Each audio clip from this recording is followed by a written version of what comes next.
True Crime Brewery contains disturbing content related to real-life crimes. Medical information is opinion based on facts of a crime and should not be interpreted as medical advice or treatment. Listener discretion is advised.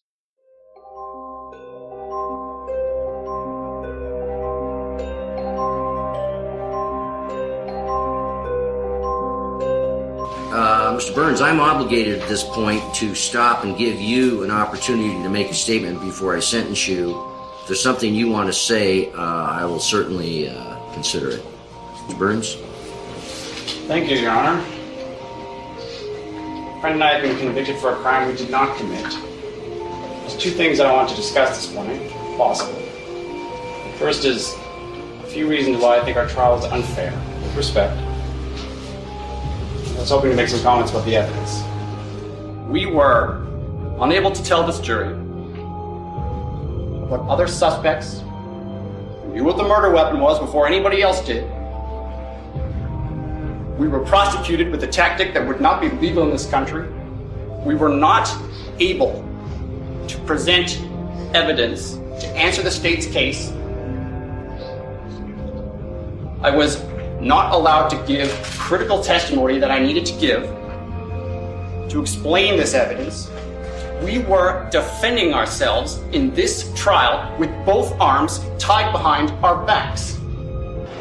I certainly feel sorry for the victims. I feel sorry for their surviving son. I feel sorry for their surviving family. We didn't commit the crime. We've been found guilty based on the continuing representations of the state and the news media. It seems that the principal other piece of evidence against us is arrogance, our arrogant personalities. The newspaper stories first started to appear about us when I was 18, back in 1994. My stomach would go into knots whenever a story would come out. I would be inconsolable for the rest of the day. And the way that I got over that was to become cynical and to act tough. And that's the same way I got over not being able to go to school or work or have public life. Latif and I have been convicted for a crime we didn't commit. We're about to be sentenced for a crime we didn't commit, unless somebody does something to stop it. Your Honor, that's all I have to say. Mr. Burns, you've been given ample opportunity to make your allocution. It's chilling, your recitation of what you feel has occurred over these many years. It's chilling in the lack of remorse that you show for these victims. I mean, it was virtually a throwaway line that I suspect your attorney suggested to you after the break. But in any event, you got to talk, Mr. Burns. Now I get to talk, okay? You're not immoral. You're amoral. You have no moral rudder whatsoever. You are an arrogant, convicted killer. You are not a kid, as you so often refer to yourself. You're an adult, and you will be held responsible as an adult.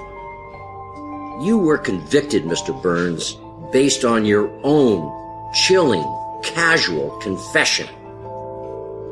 It is therefore the conclusion of this court that you should be sentenced on count 1, on count 2, and on count 3 to life without possibility of parole. Those 3 sentences to run consecutively.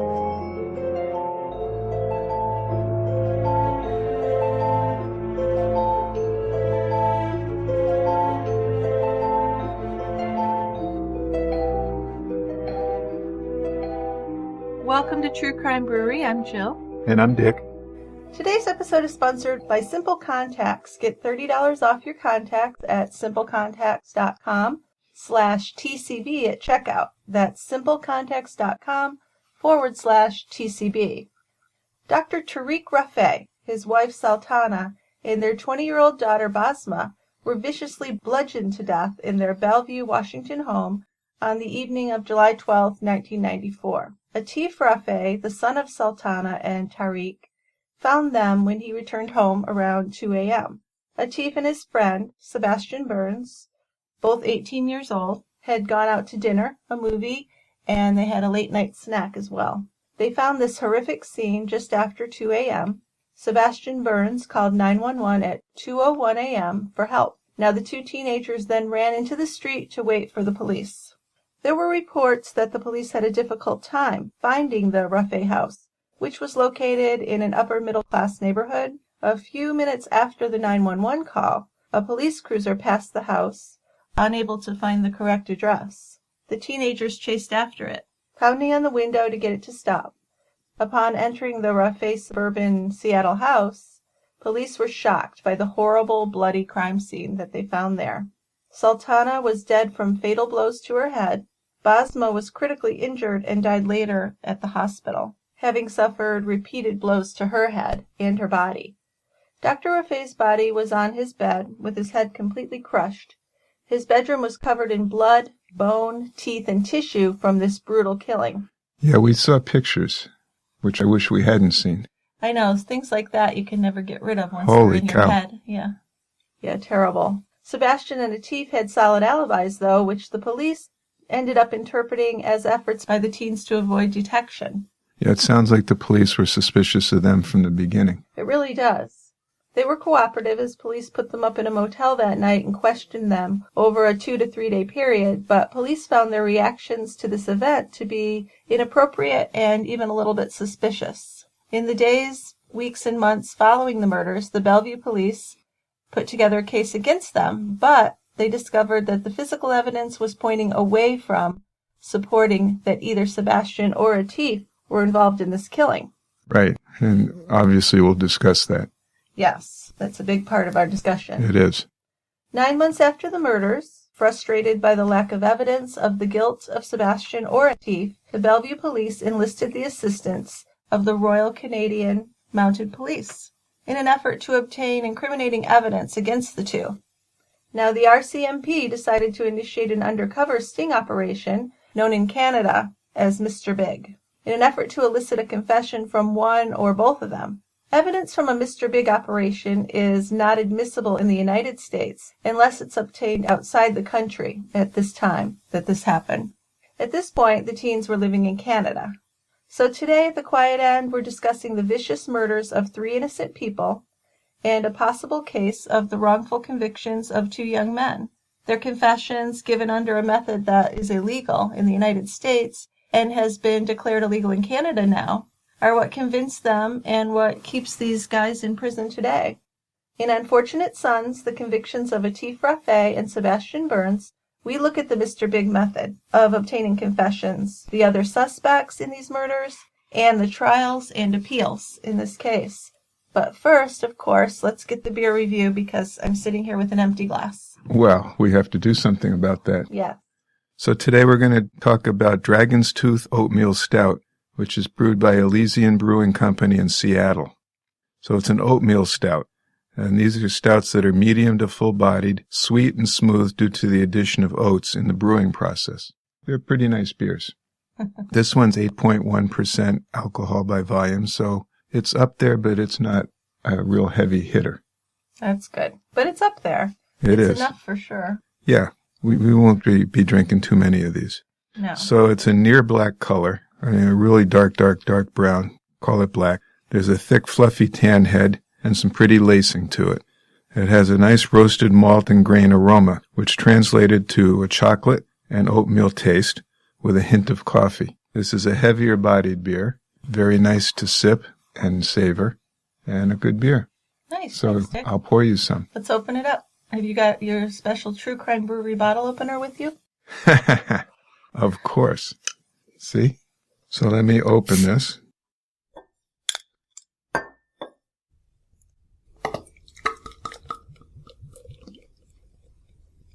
So let's take these down to the quiet end Okay. and start our discussion. All right, here we go.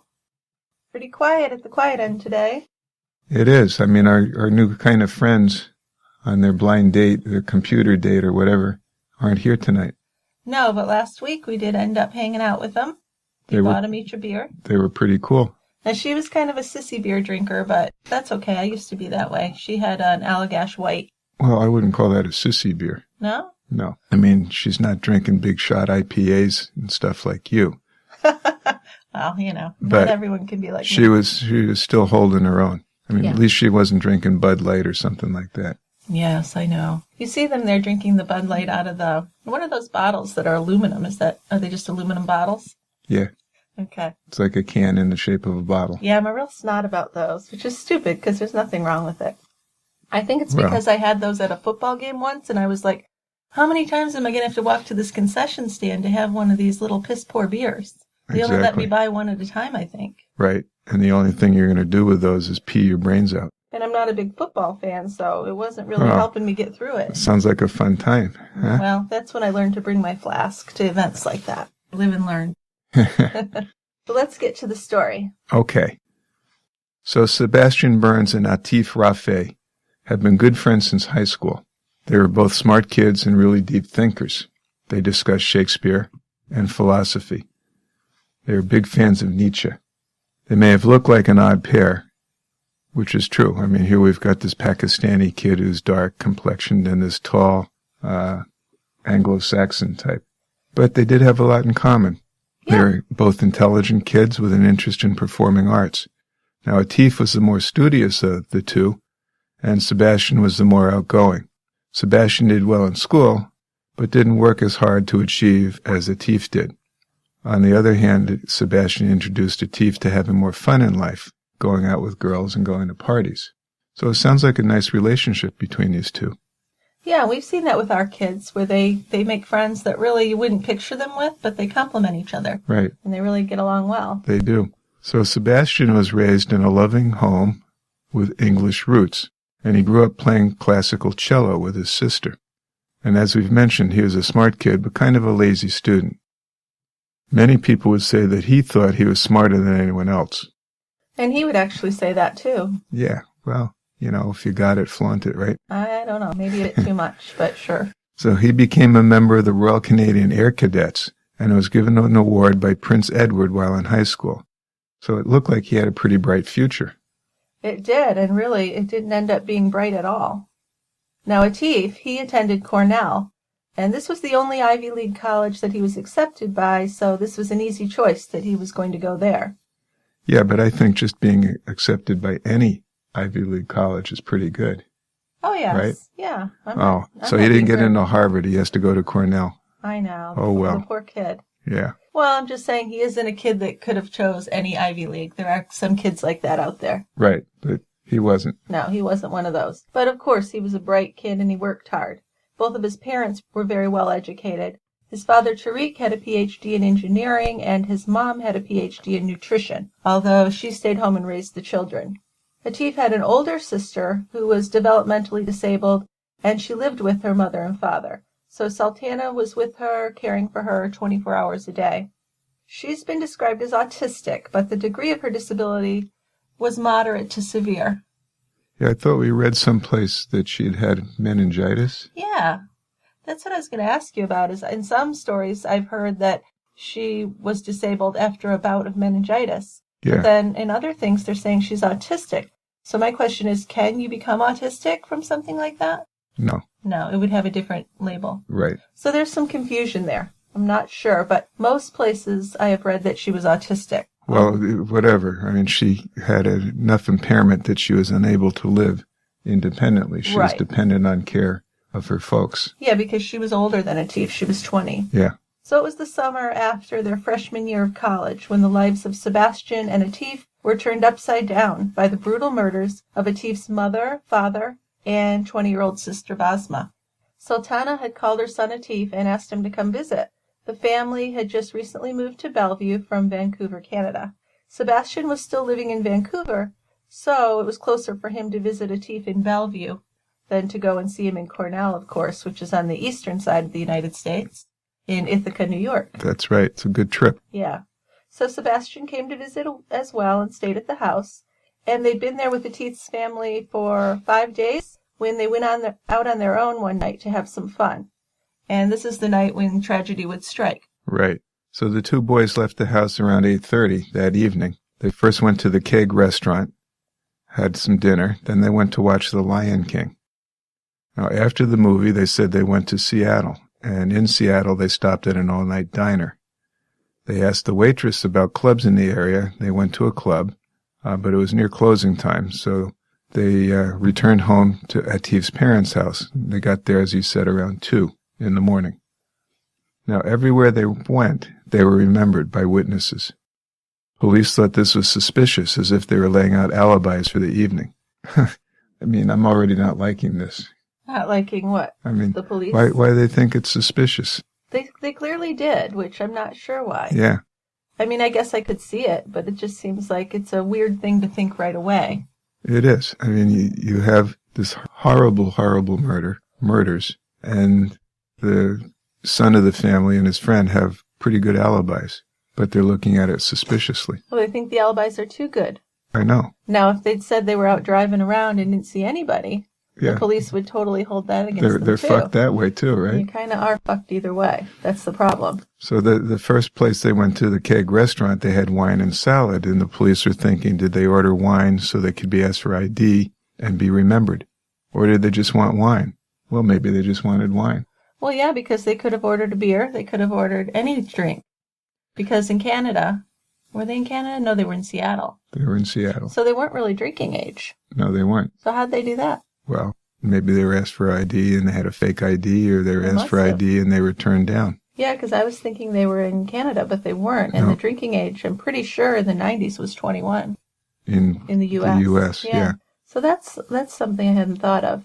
Now, the movie began at 9:50, and Sebastian was remembered because he complained about the curtain malfunctioning at around 10:05. Theater workers said that the pair were loud and obnoxious as well.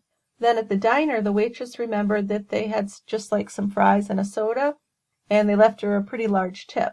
So that I've read different accounts of what the tip was, from $6 to $10 on what was a $9 total bill.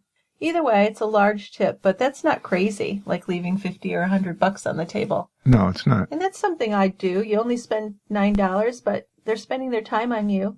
I wouldn't find it odd to give them No. $20 for a $9 tip, really. I mean, they're young, but they're used to being fairly affluent. They're not Sure. struggling. They aren't. No. But either way, I guess it was remarkable to the police, and the waitress remembered them for it. On the other hand, I think they were probably pretty memorable. They're good-looking kids. They're probably kind of funny, I bet they're the Right. type that had a funny banter. They probably did, and they're Yeah. kind of an odd couple. A little bit. A short, dark guy and a tall, white guy. Right. So they would be more easily remembered, I think. I would think they'd be fairly memorable, regardless of the tip. Yeah. Now, at the Weathered Wall nightclub, where they went after leaving the diner, the bouncer remembered them because they arrived at 20 minutes to 2. So they were just getting ready to close up for the night. Yeah, so he didn't let him in. Right. Now, investigators didn't see these individual events as meaningful, which I don't either. But after they put them all together, to them, this was adding up to like this intricate plan that Sebastian and Atif had put together so they could get away with murder and get money. So Sebastian, he was the one who made the 911 call after they got to the Raffet house. Since the call came in at 2:01 a.m., now they just left the club at 1:40, so police are questioning the timing here. They think that they called 911 too soon. The drive from the club to the Raffet house was 18 minutes long. They tried it, and that's what they got. And Did they try it at 2 in the morning? I believe so, yes. Okay. Yes. I don't think it would be accurate otherwise. No, that's what I was going to think. But that only left 3 minutes for them to find the bodies and call for help. So at their trial, this was brought up. And this was after Sebastian had the second set of lawyers, the Ivy League educated, I forget their names, but they were very skilled attorneys he had. And what one of the attorneys did is she said, 3 minutes might not sound long, but let's see how long 3 minutes are. And she set her clock. Right. Now, we've seen this technique before when people are saying how long it takes to strangle someone, and you stand Yeah. there for 5 minutes, and Exactly. the amount of time when you're just sitting there Because seems it really long. doesn't seem outside the realm of possibility to me that they could come home, find bodies, and call 911 Right, and that in- was her point, and I in the think 3 minutes. she did a good job making that point, because she just kind of walked around the courtroom, sipped her coffee for a minute and a half, and said, that's a minute and a half, and they Yeah. had 3 minutes. We're only halfway there. Yeah, so she was very effective with that. I liked that part of the trial. Now, Sebastian and Atif waited outside for the police to arrive because there was this possibility that there are killers inside the house. The police would criticize their decision to stand outside of the house waiting for the police, though. They said if they were afraid that there were still killers there, why did they stay so near to the house? Could they have gone farther away? But I think there would have been suspicion if they'd gone farther away. Like, hey, where were they going? Right. Don't you think? Yeah, I think there's no way they can end up looking good to the police. No, it's really a damned if you do, damned if you don't type situation. And another interesting thing is the police were having trouble finding the house. So the teens had to run out and actually flag them down. Right, and say, here's the house. Right. So Because it's an upper-class neighborhood. They're probably not used to being called there. True. I didn't think of that, but that's probably a true story. Now, Sebastian had said on the call that there was some kind of a break-in, and they thought his friend's parents were dead. He sounded upset, and he was stammering a bit. Now, the police would later take note of his choice to use the phrase break-in, because they later determined that the scene looked like a staged burglary. Right. The home had unpacked boxes which were tipped over, but it didn't appear that the items were gone through. Remember they had just moved, so they were still unpacking. Sure. Drawers were pulled open, but they did not appear to have been rummaged through or ransacked. Things were tossed out of the drawers as they often are in a burglary. So police entering the Raffes' home that night were shocked by the scene of a violent, and that's an understatement, a violent triple murder. They were also put off by the reactions of Atif and Sebastian. So according to police, the two young men were very nonchalant about this. Atif said he heard his sister moaning, but he didn't go to her because there was nothing he could do. When he was asked by the police if he had touched his mother or father's bodies, he said he didn't think so. So he was vague. That's vague. Which the police thought could be a sign of trying to hide something. Now, police would later test him for blood spatter to determine if he had touched any of the victims. He pointed out that his Walkman and a VCR were missing, but it's unclear if he was asked or if he volunteered that information. So that's a big point to me. If he's there and he says, oh my God, my Walkman and the VCR are missing, that's one thing. But if the police say, take a look around, is anything missing? That's a difference. And this is something a 19-year-old's going to notice. Is in the 90s is the VCR and my Walkman. These are the main things I do with life. Yeah. Besides study. So that's a big difference to me, depending on how he said that. Now, on the other hand, I find it very off-putting, his response to his sister. Hearing his sister moaning and not running to her, I don't like that. No, I don't either. That's strange to me. At least, even if you can't do anything, wouldn't you at least go look and see? I would think you'd check her. I would think so. But just to say there's nothing I could do would imply that he knew already that there wasn't anything he could do. Possibly. But then we're kind of looking at it from a medical perspective of course you're going to run and help somebody. Right. And maybe if you have no medical training, you don't think that way. Yeah, I guess. I mean, maybe he's already seen his parents just horribly murdered. Sure. And he hears his sister moaning and he thinks, holy shit, I'm leaving. I don't want to see this.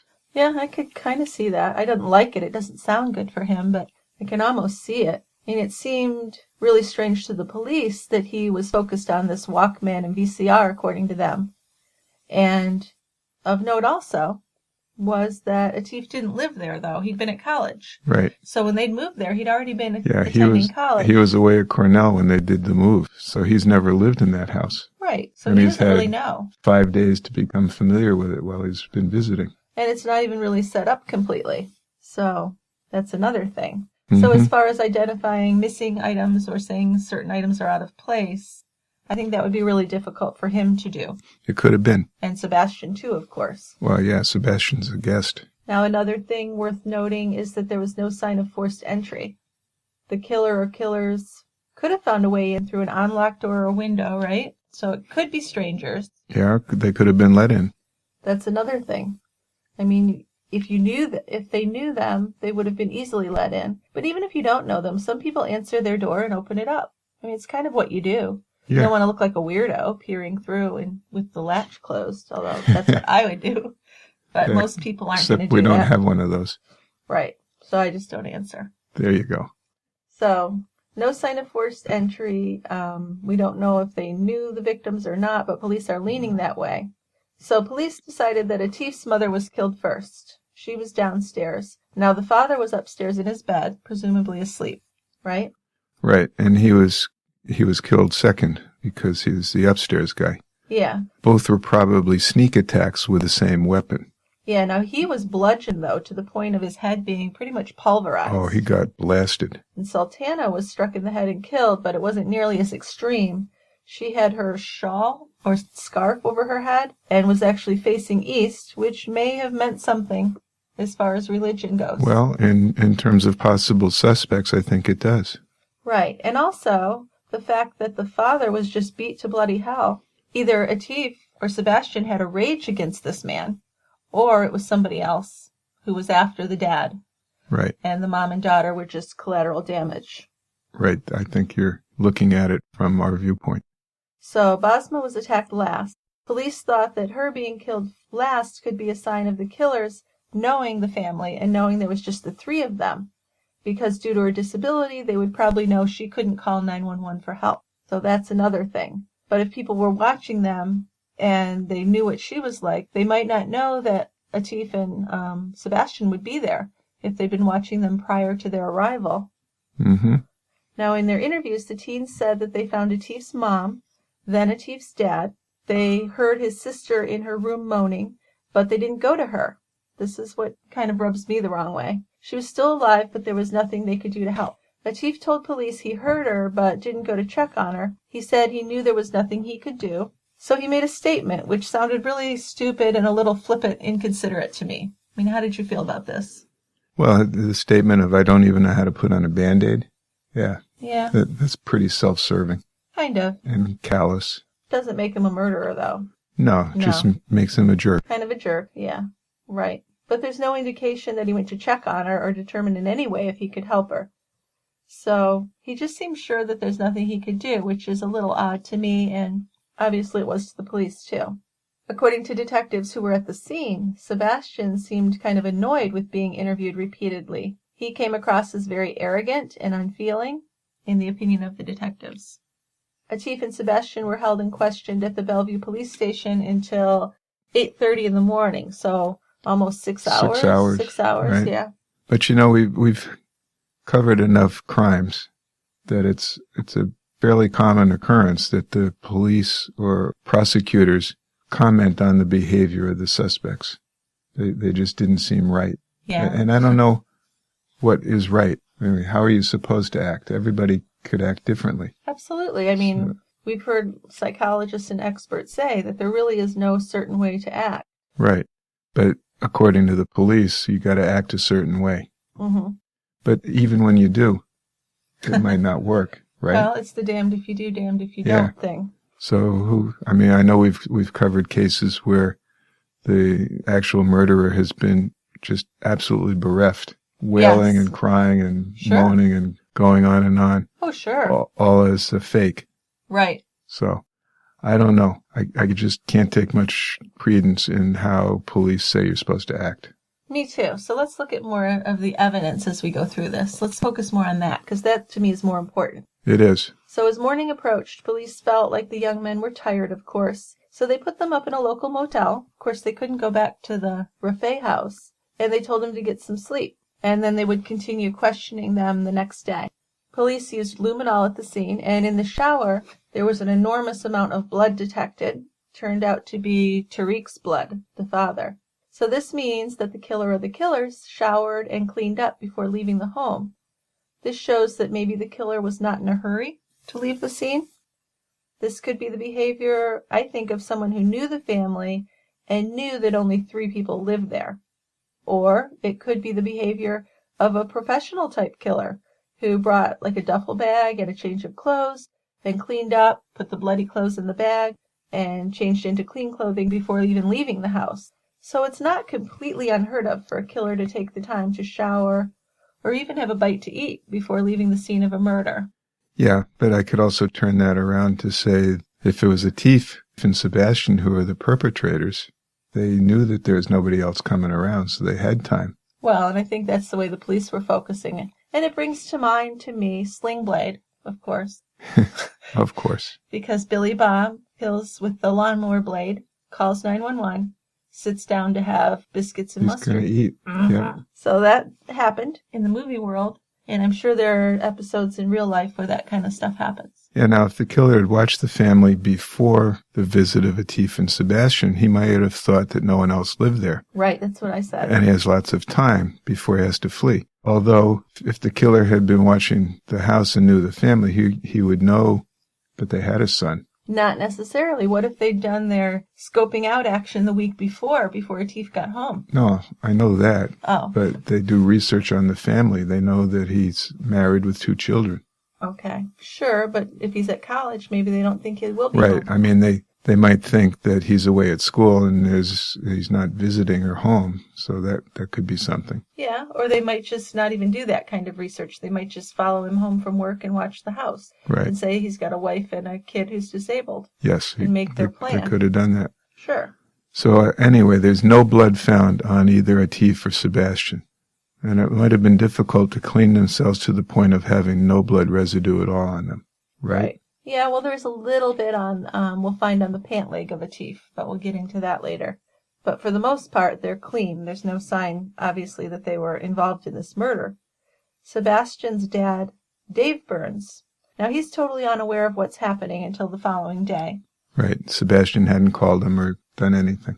No, so I guess a friend of Sebastian's called his house and let them know, and then Sebastian himself didn't call until like 9 o'clock in the evening. And Dave asked Sebastian if he and Atif were in police custody. And when he found out they were in a motel, he said, well, we should bring you back home. But Sebastian said to his dad that they couldn't leave without notifying police. So what does that mean to you? Did the police tell them don't leave? It sounds like. Yeah. Because they're Can you do that? not arrested. Well, sure. If you're not arrested, though? You can do that. You can request it, but it's Yeah. not like you're bound to that. No, exactly. And as we'll find out, they did leave with permission. Right, and that was used against them as well. Right. But we'll get to that. Yeah, so the 2 young men, they slept until about 2 o'clock the next day. And so that's, 6 or 7 hours.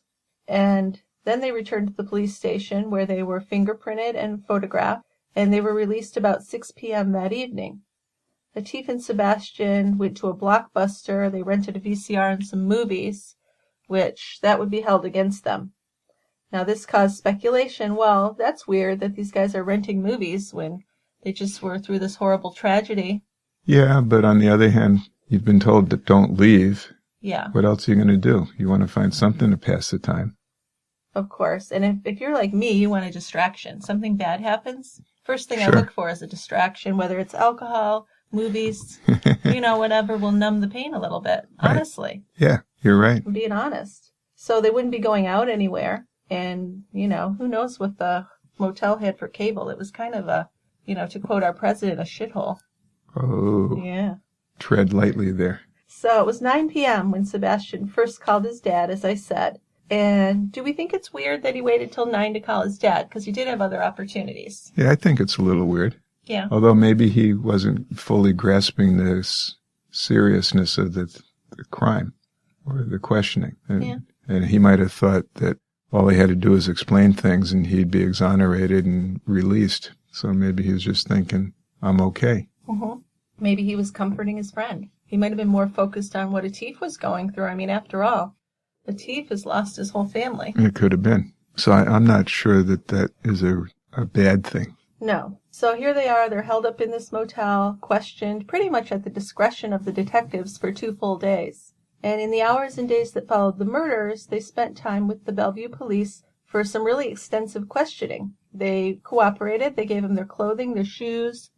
In Atif's case, he gave them his eyeglasses. And they allowed police to perform searches of their bodies and personal items. They were totally cooperative. They were, yes. So they used the specialized light designed to detect small amounts of blood, and they allowed the police to fingerprint and photograph them. Now, neither of them denied a single police request, and they didn't exercise their right to getting a lawyer, which to me is a huge mistake. No kidding. Yeah. You've talked about that most every week. Yeah, I don't care how innocent you are. You always get a lawyer before you talk to the police. I want a lawyer. Of course. If there's one thing I've learned Lawyer. doing these, lawyer up. Lawyer up. That's right. So neither denied a single police request, as I said, And they gave the police permission to search contents of Atif's computer as well. Each of them gave videotaped interviews with police, 3 hours with Atif and over an hour with Sebastian. So pretty lengthy, Quite lengthy. especially for Atif. Now, on July 15th, the Canadian consulate called the Bellevue Police Department in order to get permission for Sebastian and Atif to return to Sebastian's parents in Vancouver. So Sebastian's mother, Carol, had called the Canadian consulate to make sure that the Bellevue police had been consulted before she and her husband got them bus tickets to return to Vancouver. The consulate said the police had been contacted, but the detectives in Bellevue said that Sebastian and Atif just took off without notice. Yeah, so why'd they do that? I don't know, because they were notified. There's absolutely no question. Well, and they actually went to the press and told them they'd fled, which made them look bad. I know, but that's not true. I know, but the press is going to believe what the police tell them. Well, sure. So this may have been a tactic to make them look guilty to the public, which the public really began to hate these guys. They were very hated. Newspaper headlines read that the two had fled the U.S., and there's all this speculation that their behavior is the behavior of guilty people. Why else would you flee the country? You know, if you're just an objective person reading the paper, that's exactly what you're going to think. It is. That's right. But Sebastian and Atif were not under arrest, and they were free to go wherever they wanted in reality. On CNN that first evening, Atif is at the Burns home with the Burns family, and he sees coverage of his family's funeral. The funeral of his mom, dad, and sister. And he says he wasn't even notified. Right. He was just beside himself at that. But the prosecution would argue that Atif was well aware of the beliefs of the Muslim faith, which is that all burials needed to happen within 3 days. So therefore, Atif purposefully missed the internment of his family members. Yeah, I'm not sure about that. I'm not either. It's really only been 2 days since they died. Plus, you might think, well, my family were murdered. It's not going to happen like it usually does. I would think, well, the police have to do autopsies and stuff. This might not be the usual 2 or 3 days. He might be aware of the practices of the Muslim faith, but figure these are special circumstances. Right. And I think that's totally reasonable. I myself would think that. Wow, how do they do everything so quickly? Yeah, so even if he knew that the funeral would take place in the 3 days, it's possible and likely that he expected to be notified so that he could return for the funeral. Now, this is all speculation, and it seems like the police in Bellevue continued to be very critical of both Atif and Sebastian. You think so? I think so. They really don't like him. No. Especially Sebastian. Yeah, well, he was kind of cocky.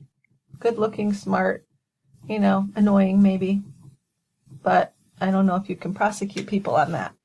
So it was months later that there was a memorial service for the Rafays in British Columbia, and Sebastian and Atif went to that location, and they were videotaped. So they were approached by a reporter outside of the building, and they ran away. They got into a car and left. Now, according to some witnesses, they were laughing, but we've seen the footage. What do you think? I didn't see them laughing. No. But they were inappropriate. They certainly were inappropriate. They acted very childish. Yes. Yes. But I can't say that I actually saw them laughing. Yeah, just some geeky people trying to get away. Possibly. But this behavior, it's kind of off-putting. It certainly is. But on the other hand, this inappropriate behavior is not that unusual, according to wrongful conviction scholar Ken Klonsky, who actually has a website where he talks a lot about the behavior of people after a murder and how it's interpreted and how there really is no standard of how you behave. Yeah, well, I think that's what I keep coming back to. Yeah. That there isn't a standard. Well, according to Dr. Klonsky, a serious killer would probably be more likely to cry and be at the funeral, acting devastated, which we've seen time and time again in cases where someone kills a family member. They act like they're devastated because they think that's going to look better. You're right. But the way these two guys acted was really stupid, and it did make them look bad to the public. I mean, the video's not making you really feel for them. No, it isn't. But, acting inappropriately is not evidence of guilt. They're 19-year-olds, so maybe immature, kind of sheltered in their life, maybe in shock. Finding 3 family members brutally murdered is not something that we've been through or most people have been through. So how do we know how we'd behave in this situation?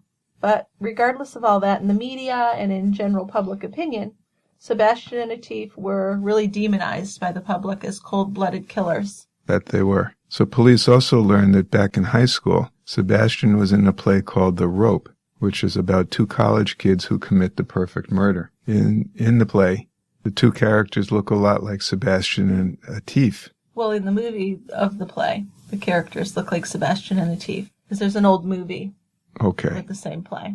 Yeah, but that's a big leap from participating in the play to being a murderer. Yeah, it was kind of a dark comedy, and there's nothing that connected this with these family murders. This is a total stretch. I mean, It if is, you're going to but look back they're looking for it. I know, but if you're going to look back at plays you were in high school and stuff, come on. Hey, that's clearly not evidence at all. No, it isn't, but they used it. So the kids' interest in Nietzsche's philosophy was viewed by the police and the media as signs of their depravity. They focused on Nietzsche's Superman theory, which police interpreted as the young men seeing themselves as superior to others, which could be a justification for the murdering of others so they could benefit. Now, to me, that's also a stretch. Yeah. So friends and supporters of Sebastian and Atif would say that their interest in Nietzsche was more about the freedom of thought and spirit. Yeah, well, it kind of seems like police are grasping at straws with some of this stuff. But they do have an actual motive they're thinking of, and that would be the life insurance that was left to Atif. So the Bellevue police identified this life insurance as the motive for the murders. There were actually 3 policies, and Atif was the beneficiary. So despite the police informing the insurance companies that Atif was a suspect in these murders, one of these policies was paid off right away. The 2 went on a spending spree, which wasn't smart. They bought a Mustang. No, in retrospect, it certainly wasn't. They bought a Mustang convertible, they went on a road trip, and this made them look even worse, of course. Now, the Royal Canadian Mounted Police found out that these 2 young Canadian men were suspects, of course, in this triple murder, and they decided to open an investigation of their own. Yeah, so Sebastian and Atif, meantime, had moved in with a high school friend named Jimmy Miyoshi. So they're staying up all night, having a good time. The Royal Canadian Mounted Police had wired the house, and they were listening in on the conversations. So everything they said in their home or on their phone was recorded by the RCMP.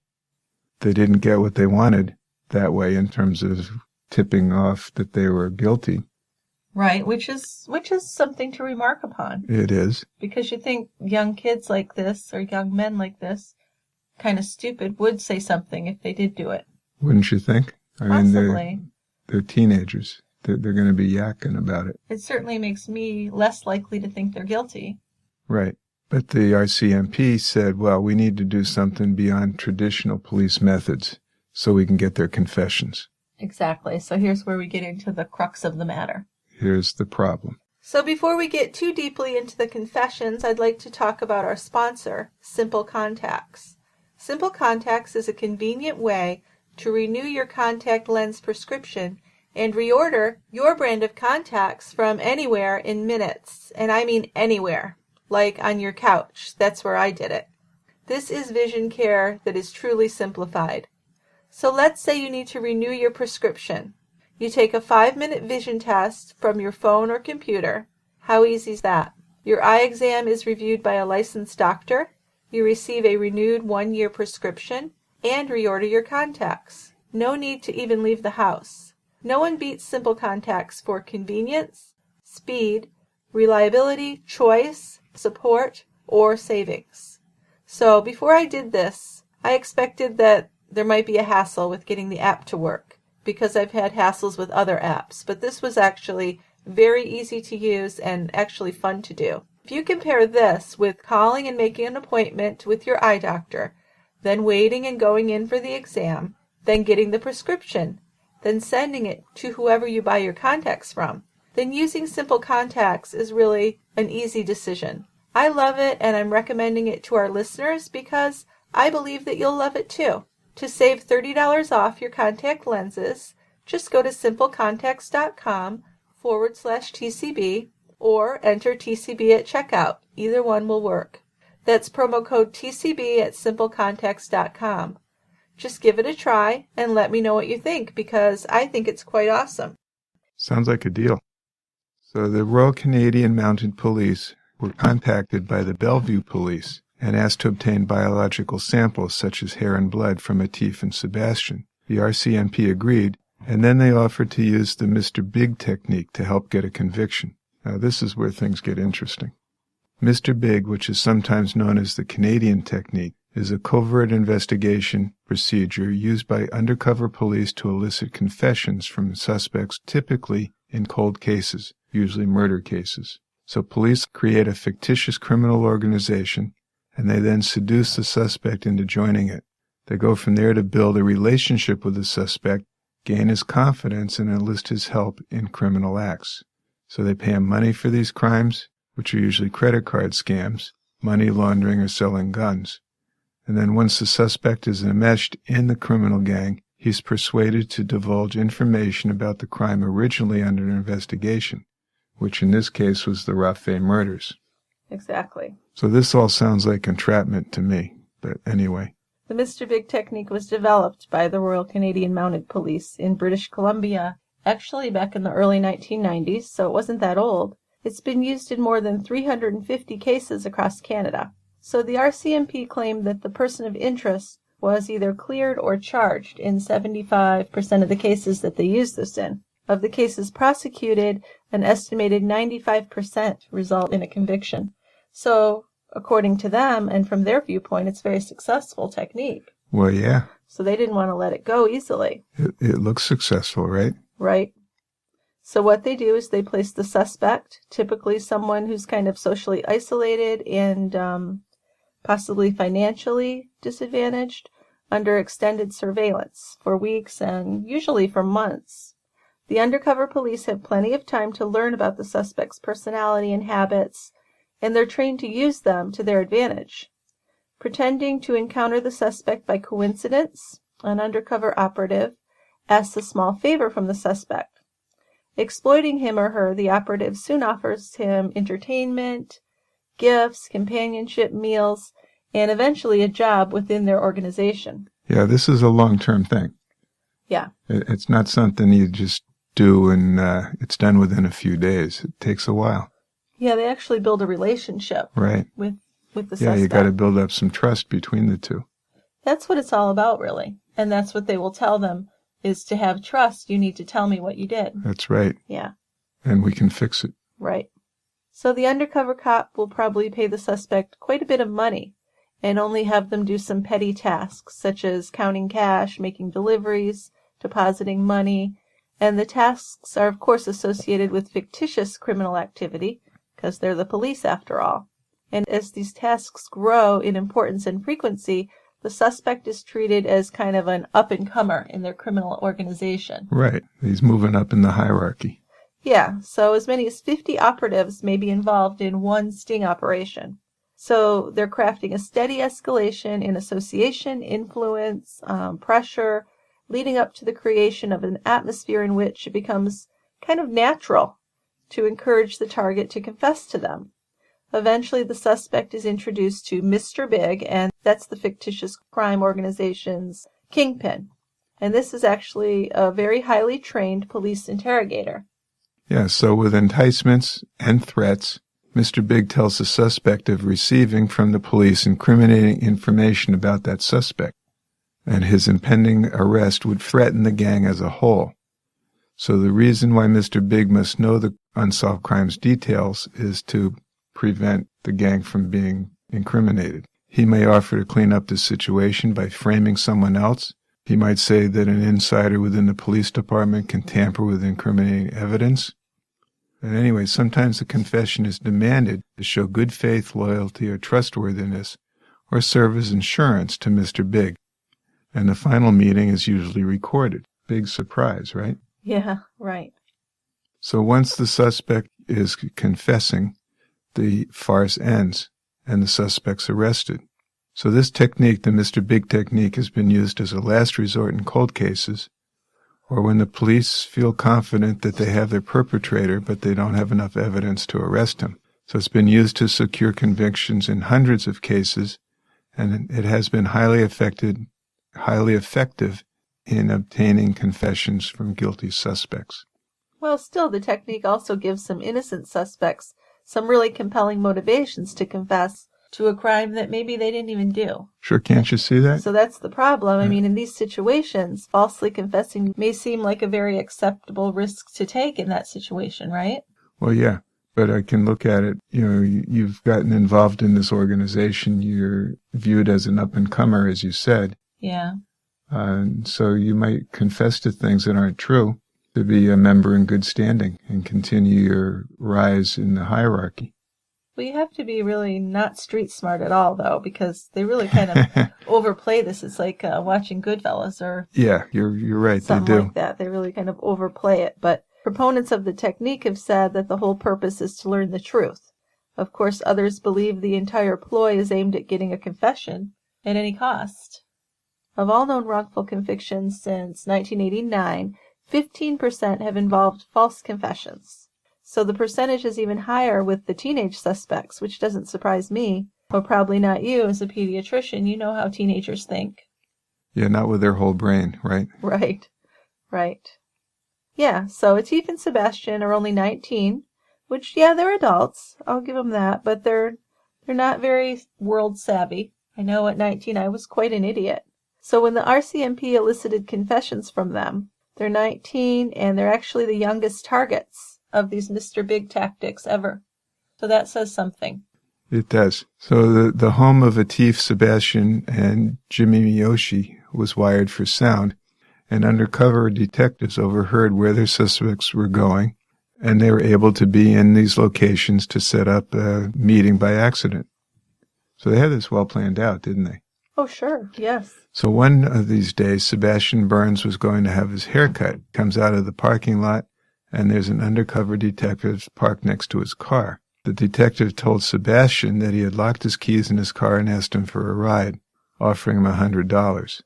Now, of course, Sebastian doesn't know this is an undercover cop. This is just a guy. No, I mean, this is totally planned out. They've heard the phone calls. They heard the barbershop call and confirm his appointment. So they know where he's going to be. It's a total setup. I mean, there's no denying it's a setup. It's just, is it fair to set people up in this way is the question. Right. Is that a fair way to get a confession? And it's pretty much been determined that it's not, but too late for these guys. Definitely. Yeah. So they go out.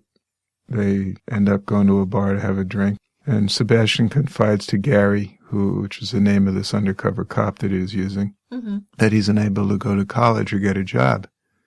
He says that he and Atif are writing a screenplay called The Great Despisers, which is about two best friends accused of murdering a family. And the play is going to be about the injustice that they were living with as falsely accused.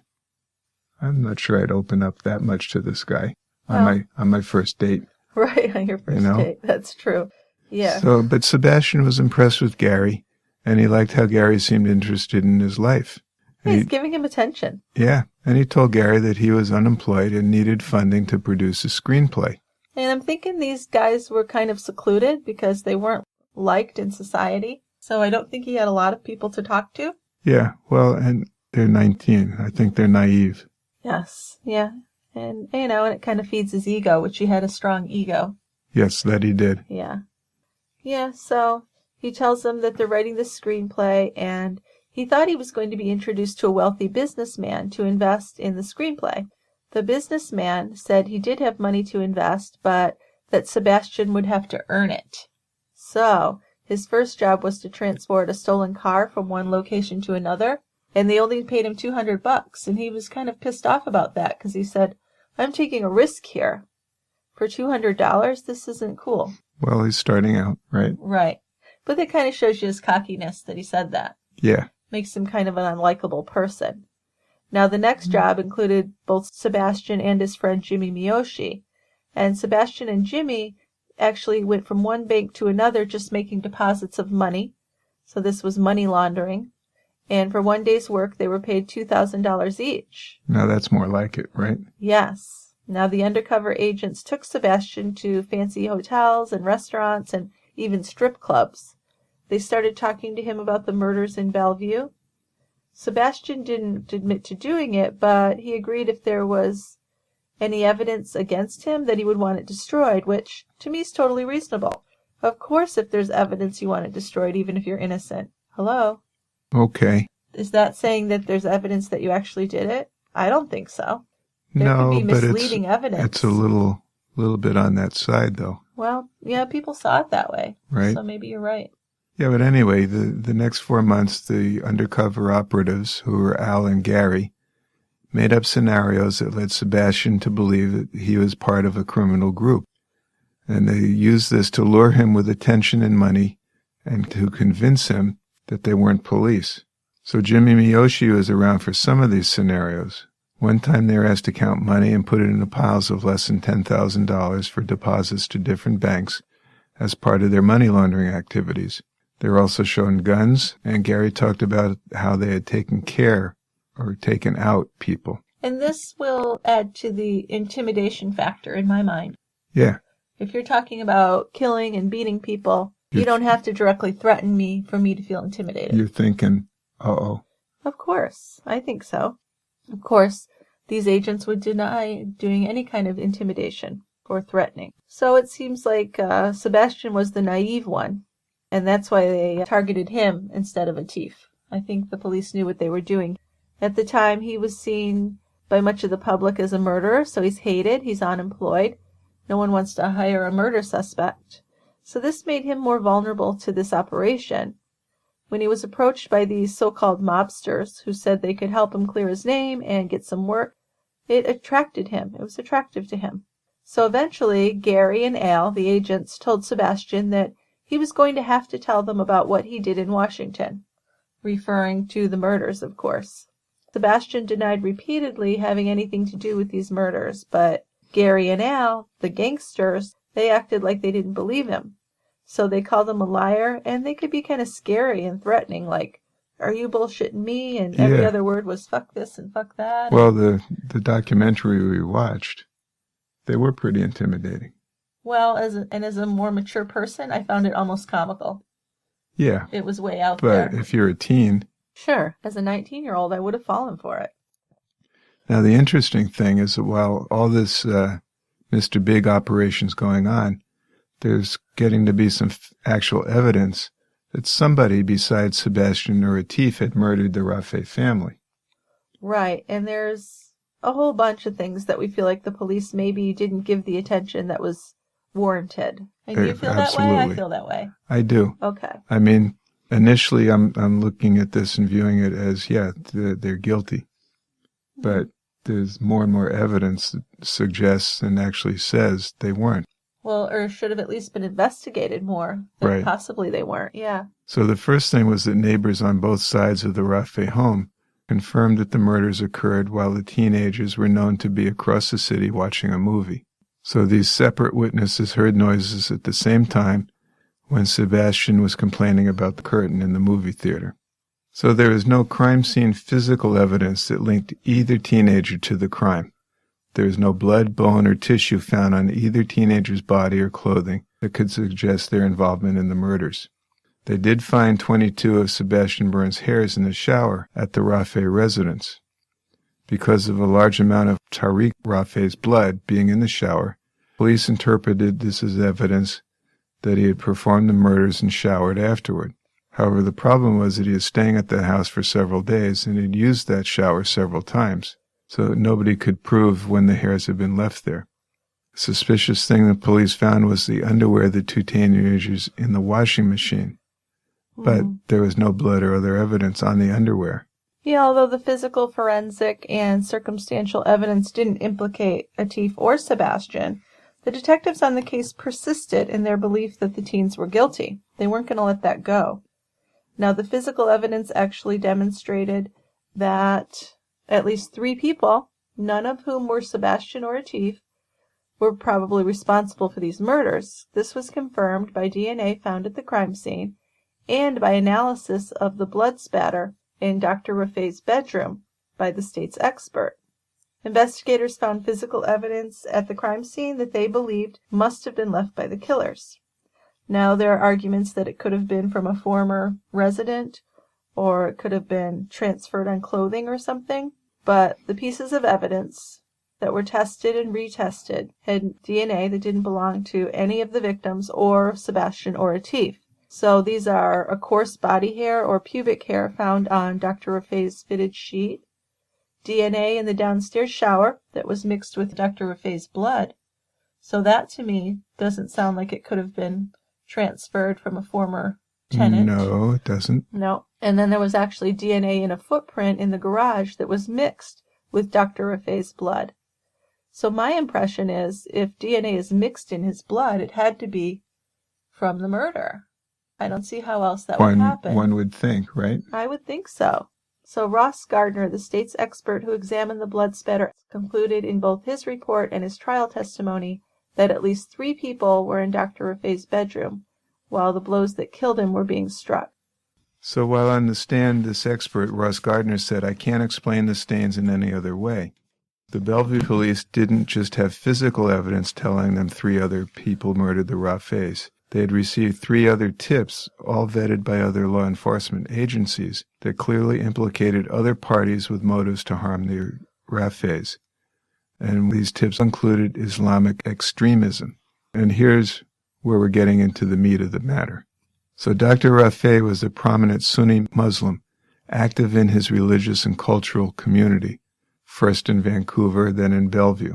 He was the co-founder and president of the Canadian-Pakistani Friendship Organization. Now, he had some controversial activities, one of which was publishing a paper and developing a computer program indicating Muslims in British Columbia weren't facing Mecca when they prayed. Now, just by a few degrees, right? Yeah, but this is serious stuff. Is it? Okay. Really serious. And this had offended some more conservative Muslims. And his theory, Dr. Raffet's theory about True East being different than what Muslims were practicing, disturbed a lot of people and angered the fundamentalists. Right. So about 5 days after these homicides, the Bellevue Police Department received a call from the FBI advising that one of their informants was coming to provide information about this murder. The FBI informant told Detective Gomes of the Bellevue Police that a militant Islamic faction said that Dr. Tariq Raffet should die because of his beliefs and teachings about the Quran. Now, the FBI informant also said that several days after the homicides, a member of this militant Islamic faction came to his house and was worried that the FBI informant had seen a baseball bat and that he and some other men were carrying it around in their car. Now, because of this, the FBI informant believed the murder weapon was a baseball bat, which, as you know, later testing would confirm that that probably was the murder weapon. Now, with this information, the Bellevue investigators learned that the FBI informant knew the identity of the murder weapon before the information was made public. So that's significant because even in the confessions of the teens or the young men, they don't have any information that wasn't released to the public. Right. Right. They don't. Right. So the FBI informant, he provided names, addresses, and phone numbers to the police so they could follow up. But instead of following up, prosecutors explained that the Bellevue investigators thought this FBI informant was crazy. So because of this, they didn't follow up on any of the leads or information he gave to them.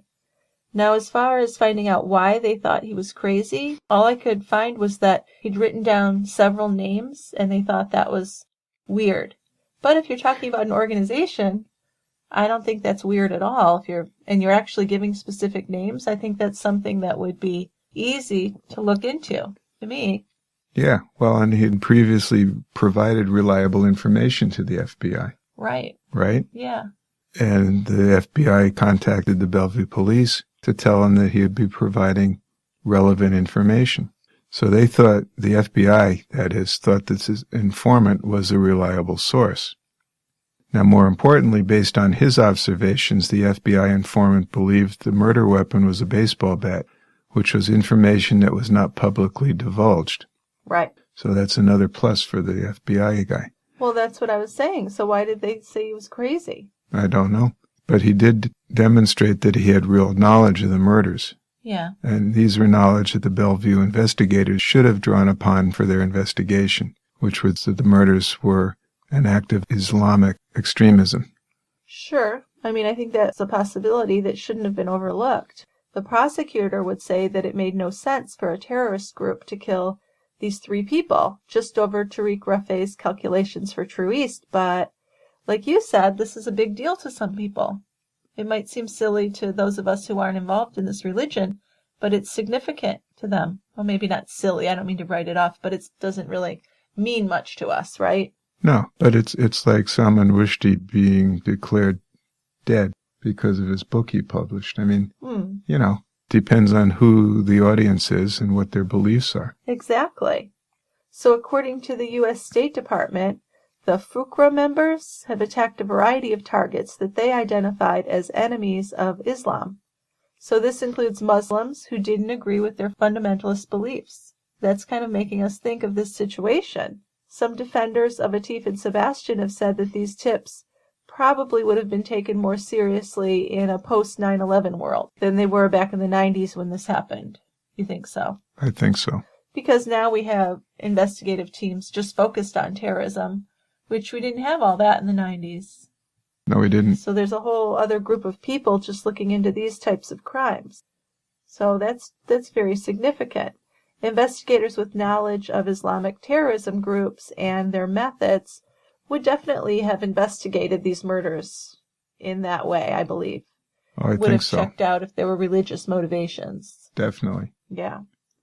So according to FBI records, Fuqra is believed to have committed a very similar murder of an East Indian family living in the state of Washington in 1984, several years before the Rafe murders. The murdered family were close friends with the president of Alpha Engineering, which is the same firm where Tariq Rafe was working at the time he, his wife, and daughter were murdered. Now that's significant. So it seems significant to me. So I kind of think the police were uninformed at this time, because it really kind of suggested Islamic extremism as a real threat.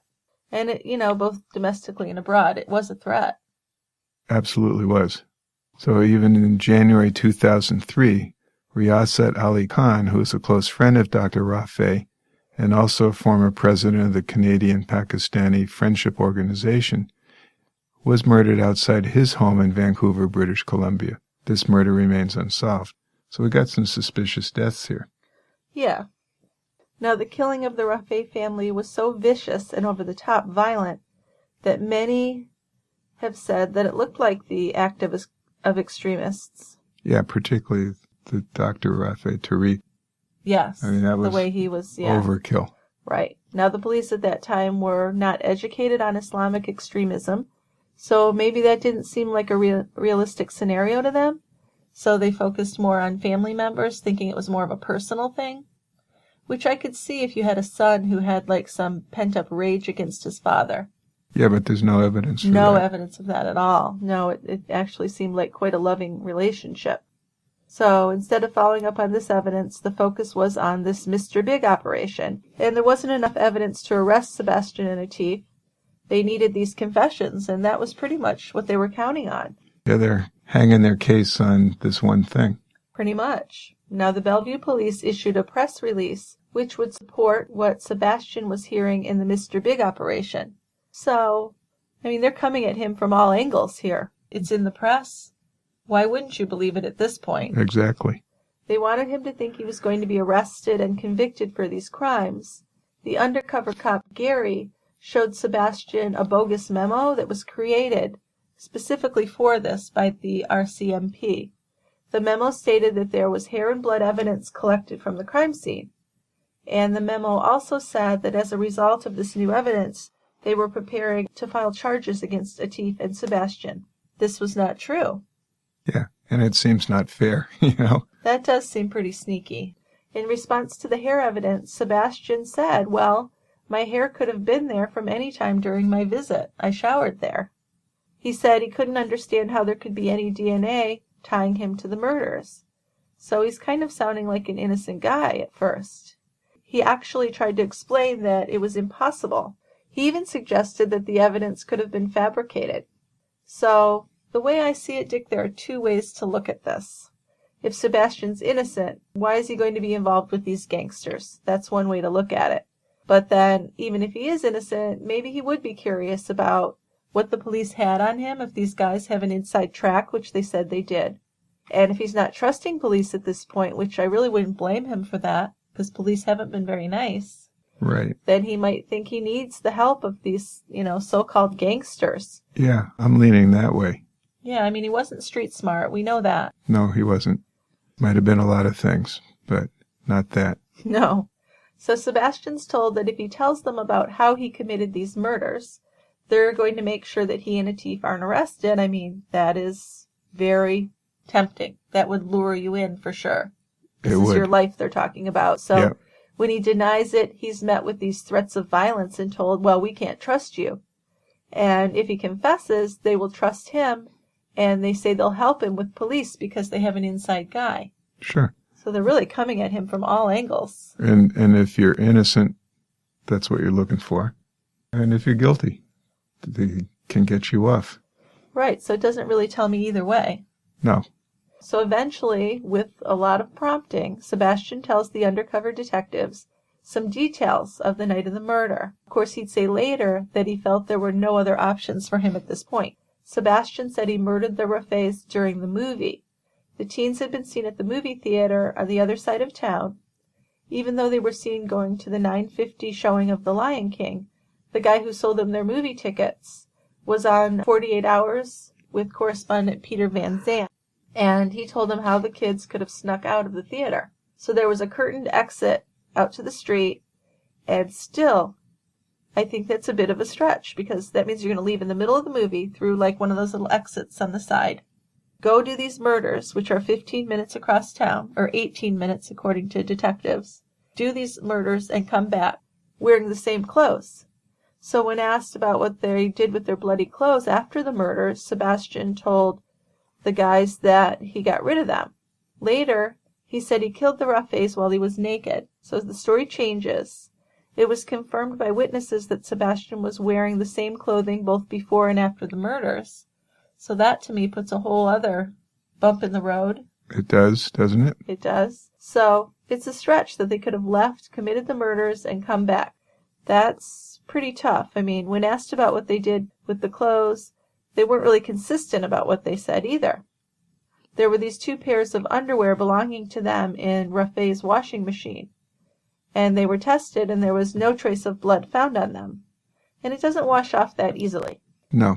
There was no blood found either of their clothing except that small amount found on the bottom of Atif's pants.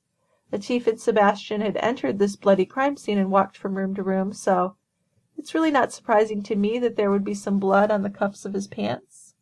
To me, it would be more suspicious if absolutely nothing was found on him. Yeah, but like you said, they walk into this slaughterhouse. There's a likelihood of blood being on their cuffs. Sure, but they didn't touch anything, they said. Right. Sebastian was pushed to give Al and Gary, the gangsters, a story, and I think he just gave them a story. But was this story true? That's what I don't know. I mean, Sebastian said he killed the family with a bat, and that was something that was already in the news, so that's nothing that he wouldn't have known just from reading the paper. He said there was no blood on his clothes because he killed them while he was naked, and he claimed that he was wearing boxer shorts at another point, which he said he got rid of in a dumpster somewhere. Now, he also said that he buried the VCR and Walkman in dumpsters. So when you say buried it in a dumpster, does that mean they climbed into the dumpster and waded through the trash, and wouldn't their clothes have some kind of stains or something on them for that? Would think if that's what they did. Well, I mean, what else do you mean by buried in a dumpster? Right. I think otherwise you'd say tossed. Yeah. They were in the dumpster. Yeah. Hiding it. Yes. So Mr. Big told Sebastian he's concerned that the bat would be found, and it would have Sebastian's fingerprints on it. So at one point, Sebastian said he was wearing gloves. And then he later said the bat was shrink-wrapped in plastic. So that's far-fetched. Yeah, well, and this couldn't be true, because there were small pieces of bat stuck in the walls at the murder scene, and there wasn't any plastic film material found.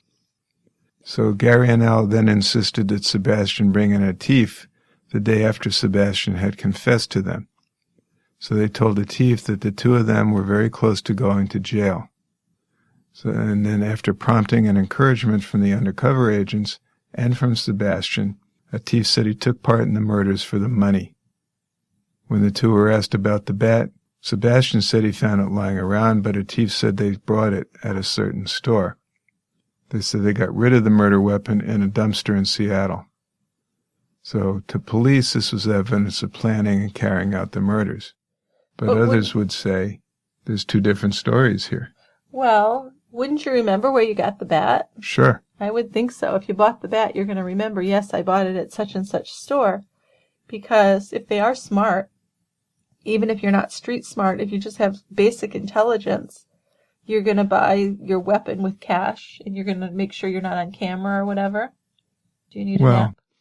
You can't make sure you're not on camera. Well, you could go somewhere where they don't have cameras. Right. You could do that. You could. But if you're at a big store, you're going to be on camera. Yeah, but if you want a bat, couldn't you probably find one somewhere? Well, sure. Where you wouldn't be caught buying it? I don't know. But they didn't know, that's the point. They didn't know where it was from. No, and they didn't. had different ideas of where it might have been from. So these story changes and these different accounts between the two of them are very suspicious. Now, during the undercover operation, Mr. Big, who went by Al, asked Atif how it felt to kill your parents and knock off your sister. Atif claimed that they did it for the family's insurance money, saying he felt pretty rotten, but it's tempered by the fact that I feel it was necessary to achieve what I wanted to achieve in this life. So, why did they give the confessions if they didn't commit the murders, though? Well, let's back up a second. Okay. These weren't huge insurance policies. No. Well, I know the first one was $30,000. I'm not sure what the other two were. Yeah, but they weren't huge. No, I mean, they weren't looking at a huge payday. No, these weren't super wealthy people. Plus, this kid's going to college, so someone's got to pay tuition. Maybe he'll get a scholarship now that he's an orphan. But still, I mean, I can't see where they were doing it for the money, because there just wasn't that much money. Yeah, I think you're kind of right about that. Although, I mean, you could say they're kind of stupid, they didn't know. When you're 19, you might think $30,000 is a lot of money, but, compared to this kind of situation, of course, I can it's see not. that. Yeah. But the undercover agents, okay, they said they never threatened them. But if you watch the tapes, they really do this kind of over-the-top gangster act where they talk about killing people as a reality in their lives. They do threaten them, maybe indirectly. Right. They don't directly threaten them. With inferring that they're pretty tough guys and they can take care of them. Well, and bringing up more than once that they killed people who had told on them or ratted them out, as they said in their gangster speak. So if you're young, you're not really street smart, I can see how you might feel like, I need to tell them what they want to hear. And so I totally believe that this method used intimidation. I don't think it was right. Now, at one point, Gary tells Sebastian that he's a hitman for Mr. Big. And he says, you want to know what I did my time for? I toasted a guy. Then he said that Mr. Big paid like $80,000 to have the guy who was going to testify against him killed. So if you believe this is very intimidating. It sure is. You wouldn't feel like I'm going to step carefully here. Well, yeah, you wouldn't feel like I could just say, okay, I'm out of here, because now you're in, you know stuff. They've really gotten you in on this. So they've gotten you in a bad situation, or they've had something to do with it, but at this point, they're in a situation where I could see that they would feel intimidated. Absolutely. So there's also the time when a third undercover agent comes into the hotel room with 2 guns, and very clearly implies that someone had just been killed with the guns. With those guns. It says they're warm.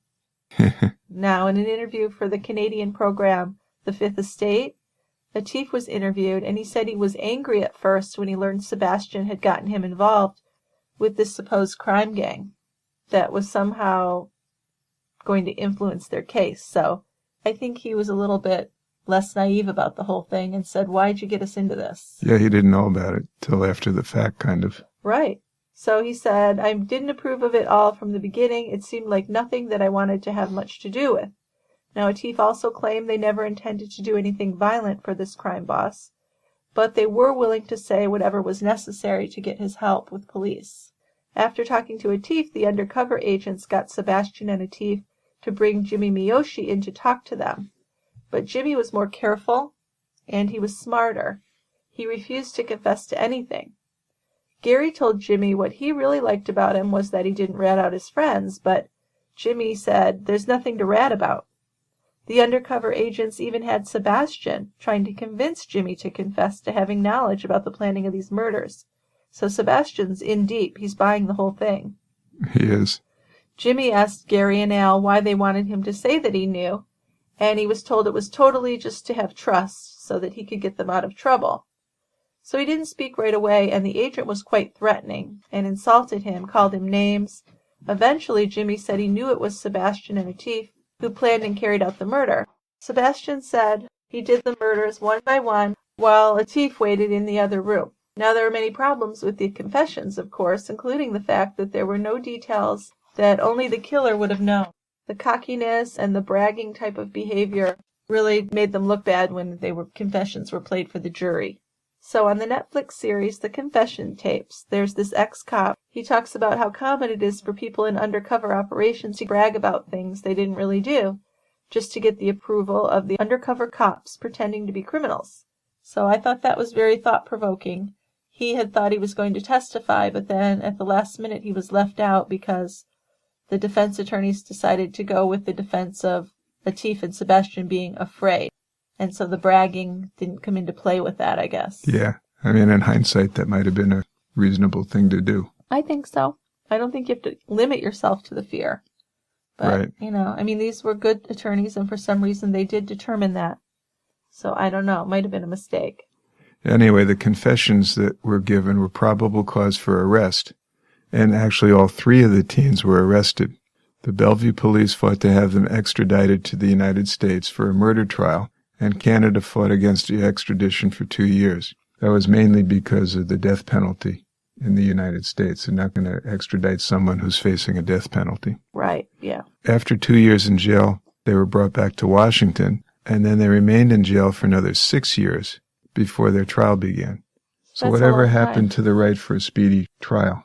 Yeah, I don't know. That's a long time. Now, Atif was offered a deal to have a very short sentence if he would just turn on Sebastian. But he said he couldn't do it because he knew that Sebastian was innocent. Now, to me, that's a remarkable thing. That could mean something. It could, couldn't it? It could. Jimmy Miyoshi was threatened with prosecution for conspiracy to commit murder, but he received immunity in exchange for testifying against Sebastian and Atif, and then he moved to Japan and worked under a different name. So the defense argued against allowing the Mr. Big confessions in the trial. Of course, this was a serious thing. This was going to mean a lot if they could get them out of the trial, but the judge decided that he would allow the confessions because they were obtained legally in Canada, even though it would have been illegal in the U.S. To me, that's shaky. And of course, this is a devastating decision for the defense team. Sebastian was represented by Neil Fox and Teresa Olsen. Teresa traveled to Japan and spoke with Jimmy Miyoshi, and she was convinced that Jimmy would like to come back and withdraw his evidence against the two. But when Teresa was caught by 3 correction officers having sex with Sebastian Burns, everything went to hell. That was bad. I don't think you're supposed to do that with your client, right? No, this was so irresponsible. Yeah, what? I mean, no, never mind. I'm not even going to go there. Okay. I almost don't blame him, though. But I definitely blame her. You're going there. Well, all right. I think there's no reason not to go there. He's been in jail since he's 19 or 20. He's in his mid-20s. And a woman wants to have sex with you after you've been in jail for years? That would be hard to turn down. Well, for anybody. Yes, but that's his attorney. And she should know better. Well, she certainly should. But he should also know better. Yeah, but that's asking a lot. Apparently, because he did. Mm-hmm. It reminds me of that great HBO series, The Night Of. Yeah, that's probably where they got the idea. You think? I think so. There were a few things about that. Well, and you look at the crime in that series was a Pakistani kid, right? That's true, yeah. Uh-huh. So, yeah. Parallels. Anyway. Yeah. So, yeah, it was stupid for both of them, but I think she should take most of the responsibility for that. Well, she did, and she was taken off the case. Well, I hope so. So all the progress she'd made with Jimmy Miyoshi was gone, and a new defense team was put on the case. So this resulted in another delay of 2 more years. So we're looking at 8 years now Right. that these kids have been in prison. So Jeff Robinson and Sam Richardson were brought in as the defense attorneys. And the only real evidence against the guys are the confessions. Now, the story in their confessions was that Sebastian went from room to room, clubbing the family members as Atif waited in the living room, basically doing nothing, or maybe turning over the boxes. Now, one big problem with that story was the blood spatter in the father Tariq's room. It showed an outline of someone who was standing in the room as the killing took place. And police determined there were definitely 2 people in the room at the time of the killing, and probably 3. Right. There's also several inconsistencies in the confessions that didn't match the evidence. Right. I know. The 2 had different stories about where the bat came from. Yep. And after at first saying that he had committed the murders naked, later Sebastian said they had dumped their bloody clothing in dumpsters across Seattle. When Atif was asked, he said that they threw the clothing out the car window. He said there were gloves they'd thrown out also. Right. So we got a bunch of different stories here. Right. Now, Atif and Sebastian were 27 when they finally went to trial. The confession tapes were the most important evidence, by far. In the earlier tapes, the undercover officers aren't that intimidating, but after time and after Sebastian begins to help them with counting money and talking about crime on camera, Sebastian begins to look more like a criminal himself. So when the jury watched these tapes, it really solidified their feeling of guilt about him. Sebastian appeared very flippant about the killings, and this was the whole bragging factor. And I got to admit, when you watch that part of the tapes, it is convincing. Yeah, kind of. Yeah, not But kind of. I can also see it as someone showing off. Possibly. But he's pretty blasé about everything. Yeah, I mean, it certainly doesn't look good. No. And this shocked the jury. They didn't like that at all. Obviously. Now, much of the evidence the defense wanted to bring in, though, was disallowed. They were not allowed to bring up the tips about terrorists and Islamic extremists. Evidence of the 3 blood spots with DNA that didn't match any of the family or the defendants was allowed to be brought up, but it's just strange to me. It didn't seem to have much of an effect on the jurors. I think they just had their mind made up. I think so. I mean, I think a lot of people think, well, if you admitted it, then you did it. Why else would you admit it? Mm-hmm. Precisely. Yeah. So the defense had also found an unknown fingerprint on one of the windows of the Raffet house, which didn't seem to bother the jurors at all. Well, like you said, their minds were made up. I think so. Now, Jimmy Miyoshi, what about him? He testified to hearing Sebastian and Atif talking about committing these murders. He'd come back to the U.S. to testify, and the only reason he came back was because the American company that he worked for in Tokyo insisted that he testify, or they would find a reason to fire him from his job. So he also agreed on cross-examination that he was told he would be prosecuted if he refused to testify against Sebastian and Atif. Little intimidation there, huh? It's hard to even really blame him because he feels like he's going to be in the same boat. I'm sure he did. Yeah. So in the trial, the prosecution was allowed to use the behavior of the defendants after the murder against them. They were told how they'd rented the movies the night after the murders, how they went on the spending spree after Atif collected $30,000 in life insurance. And other than the money, no other motives were brought up for them to want to kill his family. So to me, that doesn't jive with the brutality of the killings. No, it doesn't. Now, despite the alibis and the lack of forensic evidence, the jury convicted both of them on 3 counts of first-degree murder.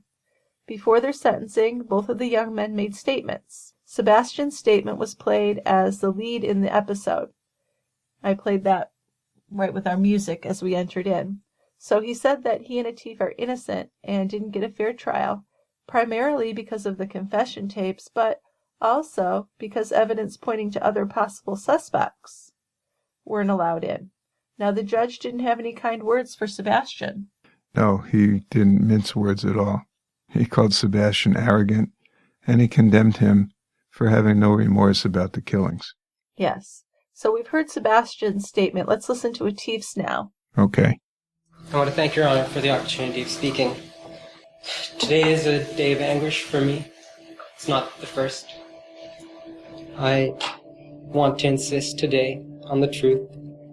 that we are innocent, and I love my parents. I revere their memory to this day.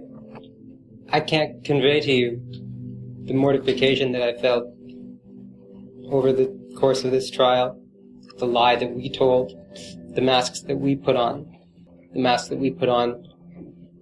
to survive a situation, an appalling, atrocious situation that was constructed to entice us and elicit from us those very lies and that mask.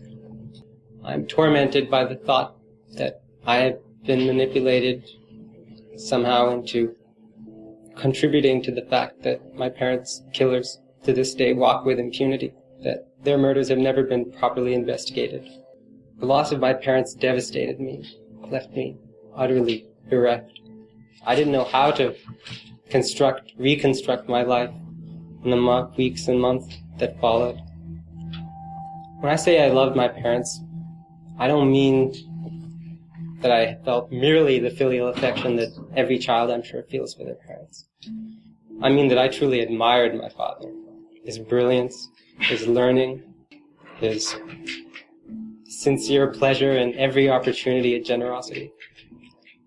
I was probably closer to my mother than to any other person that I ever will be. And the memory of her wit and her charm and her keen human sympathy, they're dear to me to this day. And they'll be vivid to everyone who knew her, including some of my friends. I consider having my family the greatest of privileges. They're with me in my memory today. I'm going to continue to struggle for the truth in this case of our innocence, because I won't betray their hopes for me or their expectations of me, which I'm proud to say that they have of me. I'd like to thank this one. Mr. Rafay, thank you.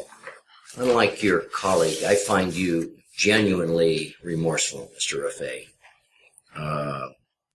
I think you do have a moral compass. Your conviction was, and I can't explain it either, why you would do that if it wasn't true. The difficulty is telling somebody you were lying then, but you're telling the truth now. Always a difficult proposition. But you were convicted on your own confessions. Frightening confessions, casually given about how you did these things and why you did it. In fact, I think one of your remarks was this was unfortunate, but it simply had to be done to get what we wanted in life. It's the responsibility of this court to sentence you, and I will do that at this time. On count 1, it's life without possibility of parole. On count 2, it's life without possibility of parole. And on count 3, it's life without possibility of parole. And those 3 sentences are to run consecutively. Atif was very well spoken in this statement. To think that he's innocent and this has happened to him is incredibly sad. It's almost easier to think he's guilty. Yeah, and years after their convictions, the Canadian Supreme Court decided that Mr. Big confessions are no longer admissible in court. However, this is too late to help Sebastian or Atif. So that to me is a little strange. You think you could appeal on the fact that it's been outlawed now, but their appeals are up and they're pretty much done. Right. Yeah. Yeah, Sebastian has exhausted all his appeals, right? Yeah. Now, his father said that he spent 10 years in solitary confinement, and I read in an article that he had some mental health issues, which isn't too surprising, I guess, if you go through all that. No, and particularly if you're spending a significant amount of time in solitary. And Right. That'll fuck with your brain. Well, Atif seems to be dealing better. He married his girlfriend while he's in prison, and he's taken classes. I know he's done some promotional work for college and prison and how prisoners can benefit from getting an education in prison. Right. So he seems to have been able to make a bit of a more constructive life in prison. Yeah. You know, as much as you can. I mean, it sounds like, and maybe I'm reading something into this, but it sounds like he was more of a model prisoner than Sebastian. I think so. I think maybe Sebastian had more difficulty getting along in prison. Well, wouldn't you? I mean, you're in prison for what probably is wrongful conviction. That would be tough. I'd be pissed. Yeah, I think Atif was, I don't know, just a different personality, I guess, a different way of dealing with it. Right. He's actually given fairly recent interviews where we haven't heard from Sebastian in a while. But, his parents say that they do visit him. And Atif has a wife now who visits and talks to him to try and keep him sane. Now, back in 2007, Sebastian's sister, Tiffany Burns, directed and produced a documentary called Mr. Big, which examines the methods of the Royal Canadian Mounted Police in getting confessions. And, of course, it's quite critical of it.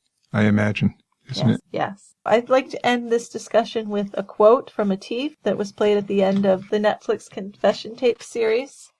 And the quote is, "Justice will not happen just because you're innocent." Wow. Yeah. But it should. Aren't we all raised to think, well, if you're innocent, you have nothing to worry about. Just tell the truth. Well, we're thinking that, but it might not be the case. Right.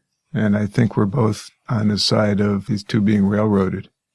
Yeah, I'm not 100% sure they're innocent, but I really don't think they were given a fair trial. I am 99.9% sure. Really? Yeah. Because, insurance policies, but I don't have a motive. I don't have anything that indicates that there was problems in the family. And these kids have solid alibis. That's true. And there's evidence that there were other parties involved. So I'm almost 100% sure that they didn't do it. Wow. So that's really sad then. Their lives have been destroyed. Now, before we get into feedback, Dick, I'd like to discuss a very serious issue that's been affecting a lot of true crime addicts. And as a physician, I'm sure you're aware of what I'm talking about. I'm talking about hypoepisodemia, a very serious illness that can only be solved with more true crime podcast episodes. That's a serious problem. Yes, I know as a physician that you're well aware of this affliction. It occurs when you've listened to all of your true crime podcast episodes and you have nothing to listen to. And there's no new ones available. No. It's serious. Yes. But fortunately, after years of research and the help of our devoted Team TieGrabber members, TieGrabber has come up with a cure, and it's called TCB Premium Membership. For a small monthly contribution, you get some cool TCB swag and full access to many full-length TCB episodes. New episodes are released at least once a month, and your contribution is put to good use supporting TieGrabber podcasts. That's right. And these episodes are done with the same care and consideration that the regular episodes are. Absolutely. You can also offer some support to Team TieGrabber and our podcast initiatives by shopping the brewery, getting yourself a t-shirt, a bottle opener, a couple of snifters. Our True Crime Brewery t-shirt contest is still on for another couple of days, so get your entry into us. Coming up in February, we're taking a week off, and then we'll be back on February 15th with a new episode. Also, I wanted to remind everyone about CrimeCon, which is coming up May 4th through May 6th in Nashville. We're going to have a table on Podcast Row for the first time, so we're very excited about that, and I'm admittedly a little bit nervous. I hope some of our listeners will come. Now, if you use our promo code TCBrewery at checkout, you'll get 10% off of your admission price. Now, also, please keep sharing your ideas, opinions, and suggestions with us for our feedback segment. We also have a True Crime Brewery fan discussion page where people can share their ideas and opinions on our podcasts. We have some great listeners, and I just want to thank everybody for all that you do. What's our first piece of feedback? Well, I have a letter from ALX19881. Hi, Dick and Jill. I recently came across your podcast, and I like it a lot. At some point, would you be willing to do an episode about Daniel LaPlante? He's a guy who is currently serving a life sentence for murdering a mother and her 2 children in their home in Townsend, Massachusetts, back in 1987 when he was 17. There's a lot of information about this case on the internet. Also, the Investigation Discovery show Your Worst Nightmare did an episode about it called Bump in the Night. Ooh. Thanks, Alex. All right, Alex. So let's check into that. We'll check it out. It sounds good. So what I have next is just a funny comment from Nicole X. It's about the deliberate widower, the case we just did on Malcolm Webster, who was terrible to women. And Nicole said, too bad Malcolm's father didn't give him swirlies. What are swirlies? Swirlies in that awful bathroom toilet. It's when you put the head in the toilet and flush it. Oh. Might have scared the shit out of him, literally. So I love that from Nicole. George M. shared a link with us about the Beaumont case. The link was a news report from Australia, of course, that a new dig is planned in the hunt for the missing Beaumont children. Fresh excavation behind the Adelaide factory will begin in the next few weeks, detectives said. South Australia's most enduring cold case is yet to be revisited, with police confirming a new dig site for the bodies of the missing Beaumont children.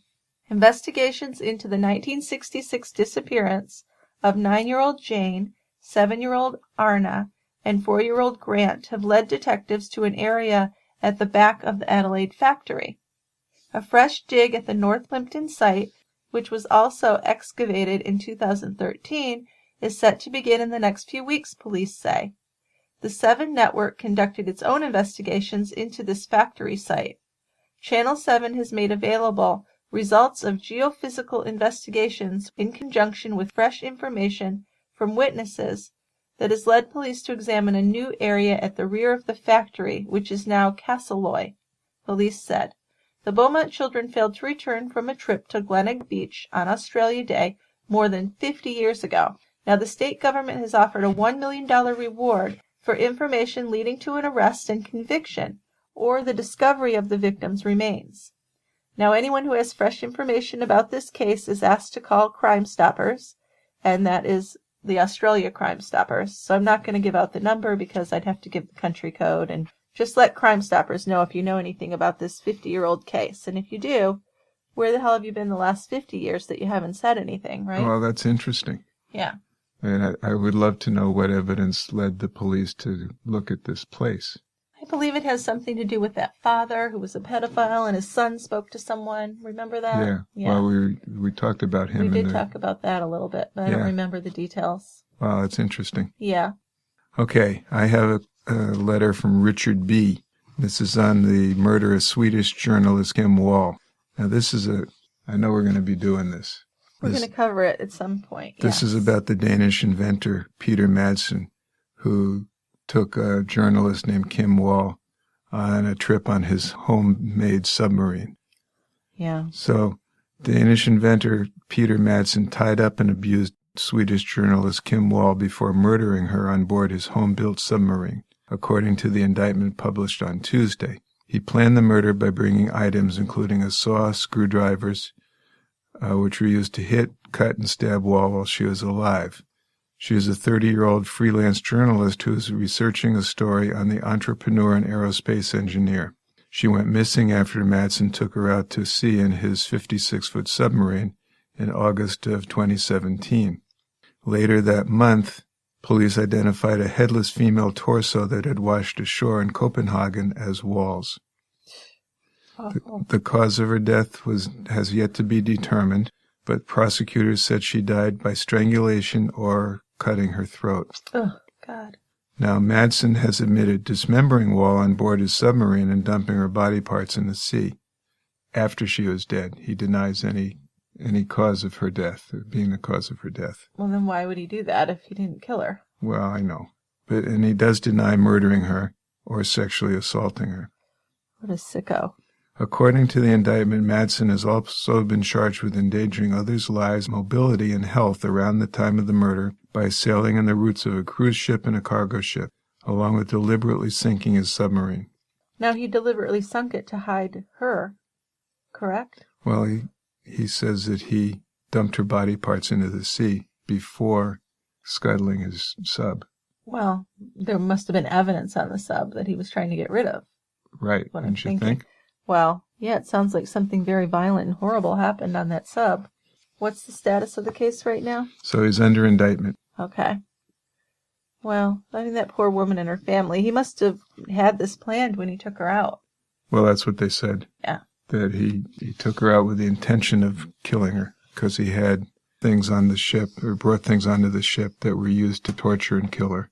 Yeah, murder kit, I think, is what Richard had said. That's what they call it. Yeah. So thank you, Richard. Thanks for the update. Yeah, Richard's been keeping us up to date on this, so I appreciate that. You know, Richards are good guys. Well, we're good dicks, right? Yeah. So I have a case suggestion from Veronica S. Dick and Jill, you're like my true crime parents who tell me stories at bedtime. Please do a TCB episode on the dating game killer Rodney Alcala. Investigation Discovery is doing a special on it, So if it doesn't make TCB, maybe it could be on your Watching ID podcast. I love you both. Well, that's a good way to do it. We could do one of two ways. Yeah, so thank you, Veronica. She's giving us options. So this Ronnie Alcala, creepy guy. So he's a convicted rapist and serial killer. He was sentenced to death in California in 2010 for 5 murders committed in that state, and this was back between 77 and 79. In 2013, he received an additional sentence of 25 years to life after pleading guilty to 2 homicides committed in New York in 71 and 77. His true victim count remains unknown, and it's believed it could be quite a bit higher than we know. So a real serial killer. Yes. Wow. Prosecutors said that Alcala toyed with his victims, strangling them until they lost consciousness, then waiting until they revived, sometimes repeating this process several times before killing them. This is something that Ted Bundy used to do. He would make them unconscious, and then they'd wake up again, and he would continue to do that to them. He's a real sadist. Right, and that's what Rhonda told us about. She was unconscious, but she just, by some stroke of luck, had woken up and fallen into the water. Yeah. Yeah. So Alcala compiled a collection of more than 1,000 photographs of women and teenage boys, many in sexually explicit poses. In 2016, he was charged with the 1977 murder of a woman identified in one of his photos. He's known to have assaulted one other photographic subject, and police have speculated that others could be rape or murder victims as well. Now, he's sometimes called the dating game killer because of his 1978 appearance on the television show The Dating Game. Oh, jeez. Yeah. Was he? In the midst of his murder spree. Yeah, I've seen the ad for the Investigation Discovery show, and that's a big part of it. So let me get this straight. While he's out murdering people, he's on the dating game. Yes. So they did a careful background check of all the contestants. It's the dating game. Of course they did. Okay. Yeah. His first known crime was in 1968. A motorist in Los Angeles called police after watching him lure an 8-year-old girl into his Hollywood apartment. So, sounds like he was a pedophile as well. Yes, it does. The girl was found alive, but she was raped and beaten with a steel bar, and he fled. Now, to evade the resulting arrest warrant, he left the state and enrolled in the NYU Film School, using the name John Berger. In 1971, he obtained a counseling job at a New Hampshire arts camp for children, using a slightly different alias, John Berger with a U. Now, in June 1971, Cornelia Crilly, a 23-year-old Trans World Airlines flight attendant, was found raped and strangled in her Manhattan apartment. Her murder went unsolved until it was connected to him in 2011. So 40 years? Yeah. 40 years. 60s? Yeah. Well, a little over 40. The FBI added him to its list of the 10 most wanted fugitives in 1971, and a few months later, 2 children attending the arts camp noticed his photo on an FBI poster at the post office. Then he was arrested and extradited to California. By then, the little girl he'd raped's parents had relocated their family to Mexico and refused to allow her to testify. Now, unable to convict him of rape and attempted murder without the primary witness, which was the girl, prosecutors were forced to let him plead guilty to a lesser charge of assault. So he was paroled after 17 months only. And in 1974, he was released. So less than 2 months after his release, he was rearrested after assaulting a 13-year-old girl. So this is just a lifelong predator. And I don't focus too much on serial killers, but the way this is out over such a long time span, and there could be just a wealth of information about the victims and his history, I'm going to put it in the to-do pile. If we can't fit it into TCB, like Veronica said, we'll just put it on Watching ID. Sounds like a plan. Okay. I have a letter from Rachel. Would you consider doing a story on Diane Zamora and David Graham for their murder of Adrian Jones? P.S. I love your podcasts. So Diane Zamora was a former U.S. Naval Academy midshipman, and her ex-fiancé was David Graham. They were convicted for the December 1995 murder of Adrian Jones. In their separate confessions to police, they described the events similarly. Zamora believed Jones to be a romantic rival for Graham. He had claimed that he had given her a ride home on November 1995 and had had sex with her.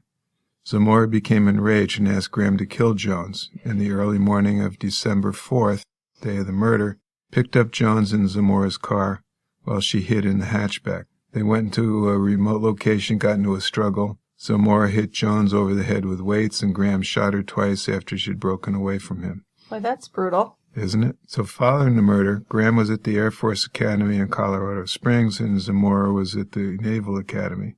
She confessed her crime to her roommates at the academy, which ultimately led to the notification of the local police in Texas. Both Zamora and Graham were arrested in September of 1996. Separate trials that both resulted in guilty verdicts. So this sounds like an interesting case. Yeah, and you want to cover that one? Yeah. Okay. Let's put it on our Put it list. over here on my pile. There you go. So is that it for feedback today? I have an empty feedback folder, Okay. so Well, we'll call it quits. Thank you to everyone who contributed to feedback today. And hopefully we'll have a little video of how to do a True Crime Brewery podcast. Or how not to do it. Right. Well, it's our first time. A bit of a mess. One of the two. Yeah. So you might see a truncated version. You might see the whole thing. Who knows? Who knows? We'll see. We're experimenting. We're very experimental, aren't we? Right. Yeah. It's time to do that. Okay. All right. So we will talk to everyone next time at the quiet end. Enjoy next week. We won't be around, so we'll miss everybody. We'll have withdrawal because we won't be doing this. We'll probably end up doing a lot of research, so we'll be better than ever when we get back. Okay. Okay. Thanks, Bye-bye, guys. everyone. See you at the quiet end. Come join us.